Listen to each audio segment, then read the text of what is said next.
भंडारा जिल्ह्यातील साकोली शहरातील तलाववाडला लगत असलेला तलावाची पार फुटली असून मोठ्या प्रमाणावर पाण्याचा विसर्ग होत आहे।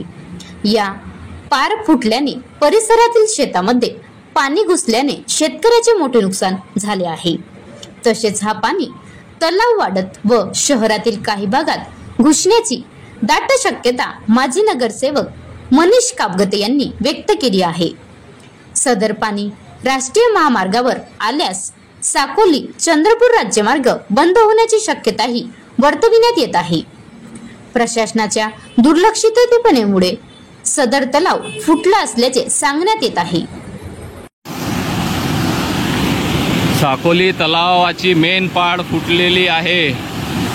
मोठा धोका होण्याची शक्यता, तुरंत प्रशासनाने काहीतरी कारवाई करावी।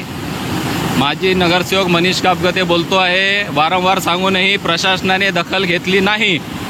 मोठा धोका होण्याची शक्यता आहे।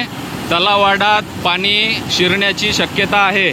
तात्काळ कारवाई करा। तहसीलदार, SDO, कलेक्टर आणि संपूर्ण पाटबंधारे विभागाचे कर्मचारी। हा पहा, तलावाड साकोली येथील मेन तलावाचा पाणी खालच्या शेत्या पूर्ण बुडीत आणि पूर्ण पाणी वाहून जाऊन तलावाडात पूर्ण धोका होण्याची संभावना।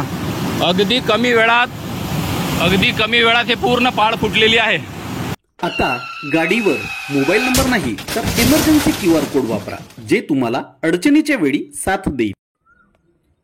बनवा व्हिडिओ, पाठवा व्हिडिओ, आम्ही तुमच्या न्याय हक्कासाठी लढा देऊ। ताज्या बातम्या व घडामोडींसाठी पाहत राहा फक्त महाराष्ट्र लाईव्ह न्यूज। आजच आमच्या चॅनलला सबस्क्राईब करा, शेअर करा, कमेंट करा आणि हो, बेल आयकॉन दबायला विसरू नका। जय महाराष्ट्र।